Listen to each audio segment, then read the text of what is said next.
Good evening and welcome. I'm glad you're here. We're worshiping tonight at St. Andrew's Chapel at Naden at CFB Esquimalt in Victoria, BC. I'm Lara Bowditch, and I'm joined by my colleague Padre Peter Hahn, who will lead us through this service of Christian worship tonight. What a year it's been. A year of rapid change, isolation, and loneliness. There's been panic as we worry for our health and for the health of those we love. Our sense of security has been challenged, and we've seen the effect of fear when we don't think we have enough, from hoarding toilet paper and food to those who seek to take advantage of that distress and profit from it. The COVID-19 pandemic is forcing many of us to change the way we go about our daily lives. With those changes, some of us are experiencing wave after wave of losses, economic, social, physical, and emotional. Some people have been impacted by unspeakable grief.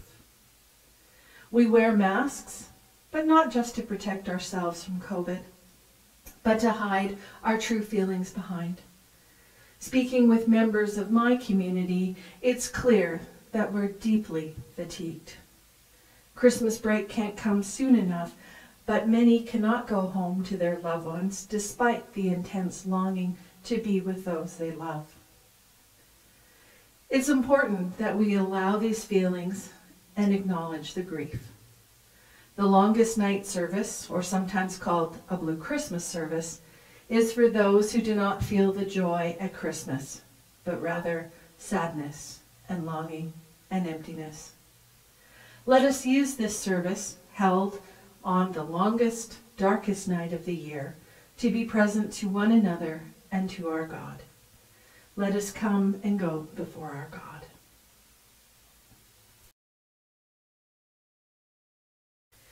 We come to this service recognizing that this season is often difficult for many, and may not be as joyful for us as it seems to be for many others. As the nights have grown longer, sadness and emptiness, loneliness and pain wrap around the hearts of many. In this season of longest nights, some struggle to put into words that which causes them to feel blue rather than joyful. For some, a loved one has died. For others, a friend has moved away. Still others have lost a job, a cherished dream, or a sense of hope. We might be feeling worried, trapped, insecure, adrift, or alone. We may be grieving what might have been, but will not be. Or grieving what used to be, but cannot be anymore. We may simply be in a need of a place of quiet and calm in an otherwise busy season. Whatever may have brought us here, we offer to the one born in Bethlehem's stable, knowing that there is no pain that does not echo in God's heart, no joy that does not come from God's hand. Amen.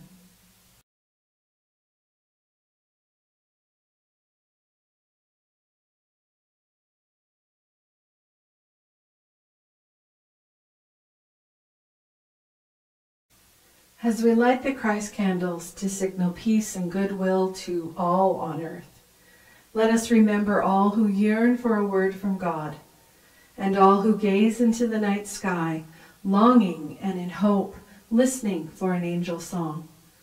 May the flame of God's eternal light find a welcome in every spirit this night.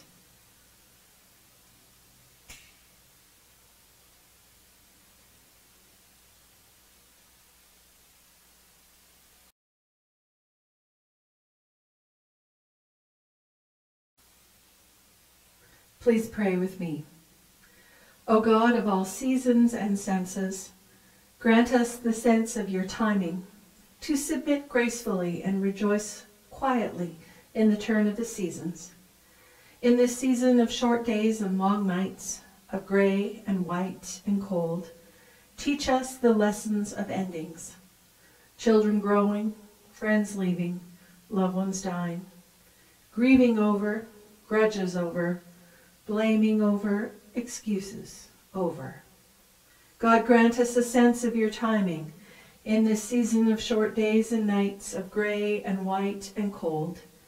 Teach us the lessons of beginnings, that such waitings and endings may be the starting place, a planting of seeds which bring to birth what is ready to be born, something right and just and different, a new song, a deeper relationship, a fuller love. In the fullness of your time, O God, grant us the sense of your timing. Amen.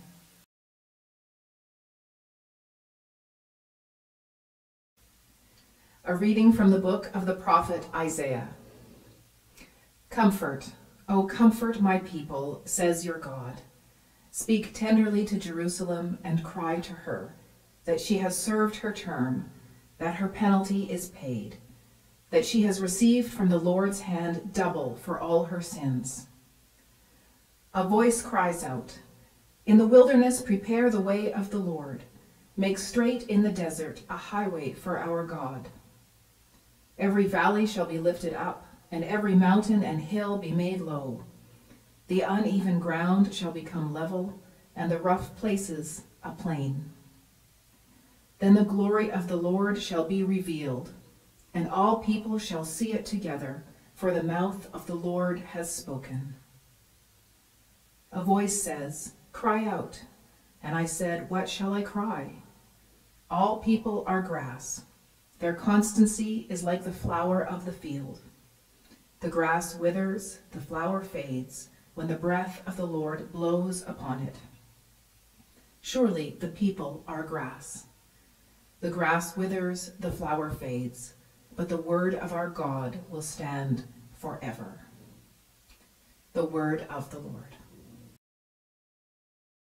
You've heard me say earlier in the service, what a year. What a painfully long, emotionally challenging year it has been. So little and yet so much to capture when you say 2020. If I could choose one word to sum up the year, it would be unease.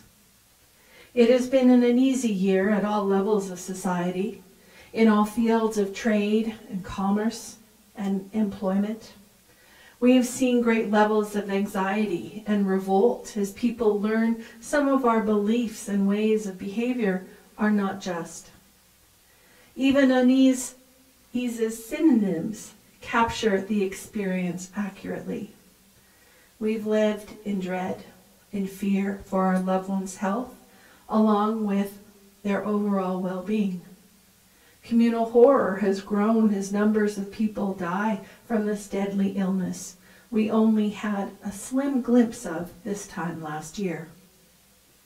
More unsettling is the growing personal disquiet as individuals cope with huge changes these unsettling times have brought to our doorstep.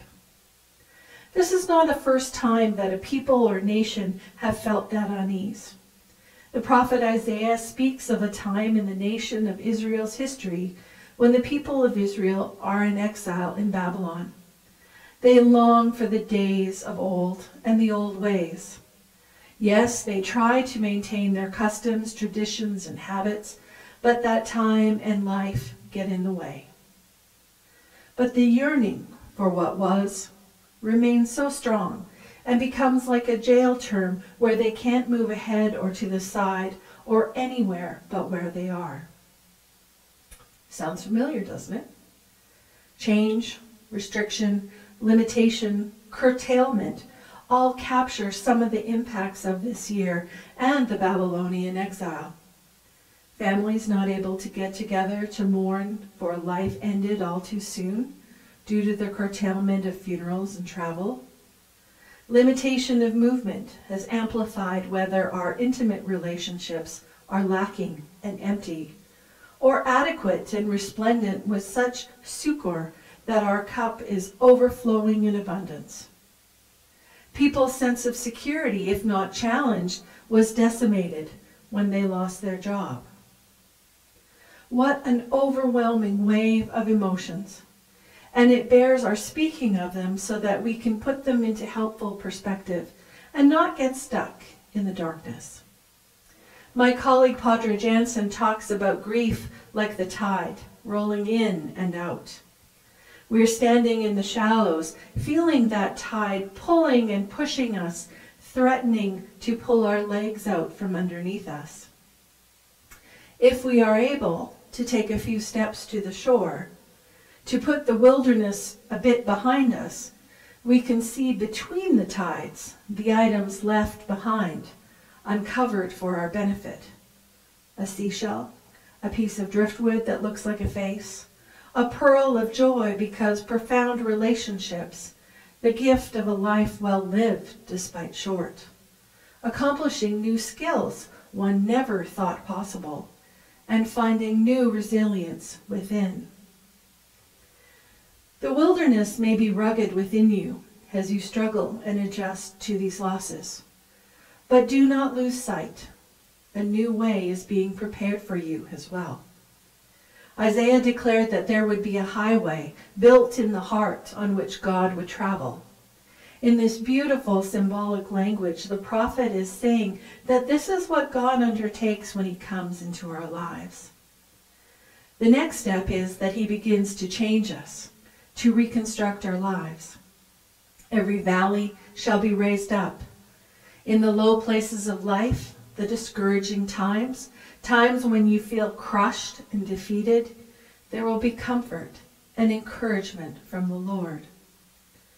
Building on the imagery of building a highway, we have all lived through the experience of a highway being built. Who hasn't driven through the Mackenzie overpass over the last 9 years while they've been reconstructing it? Talk about painful, taking forever to be done, and it's still not there. But eventually it will be. And we will all learn how to do 2-lane merges ×2 without jamming up traffic. We too will learn new ways out of our pain and sadness. But for tonight, we sit in darkness on the longest night of the year, sad, but not so entirely alone. In a wave of overwhelming emotions, God is our anchor. Nothing can take you out of his hand.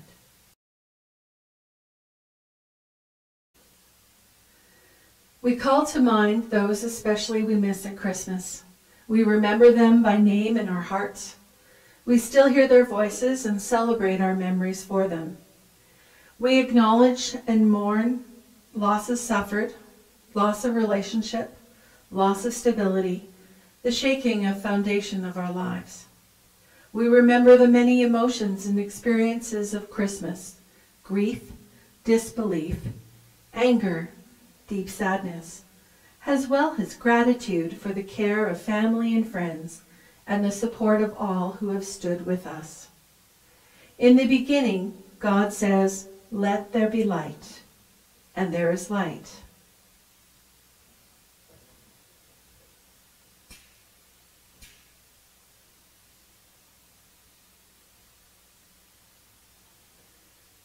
After times of loss and grief, we give thanks for the light that comforts us.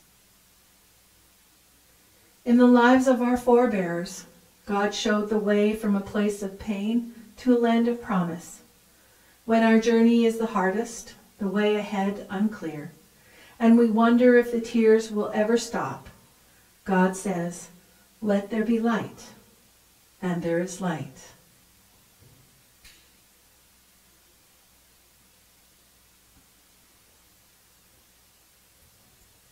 We remember the journeys of our lives, how far we travel, and give thanks for the light that leads us. In our yesterdays and in our todays, there are moments we treasure. A friendship grows, truth is discovered, faith deepens. On the mountaintop and in quiet places, God says, "Let there be light," and there is light.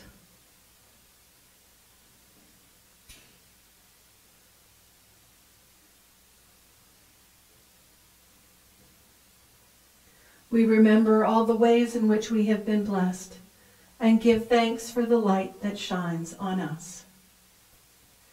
As we look toward the future, we know that shadows will come again, yet in our heart shines the everlasting light.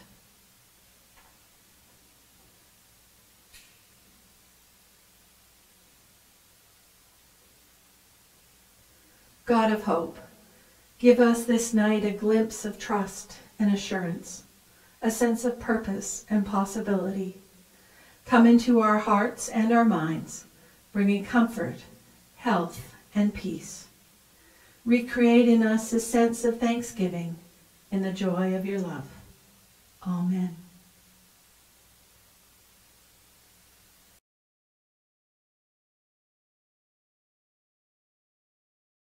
Friends, we return to the world from which we came, a world of pain, but also a world of promise, a world which God so loved that Bethlehem baby was born. May we listen to the voice of the angel who says, "Fear not." May we be filled with the good news of God through the child of Mary and Joseph, God's gift of new life for all. Amen. Peace be with you.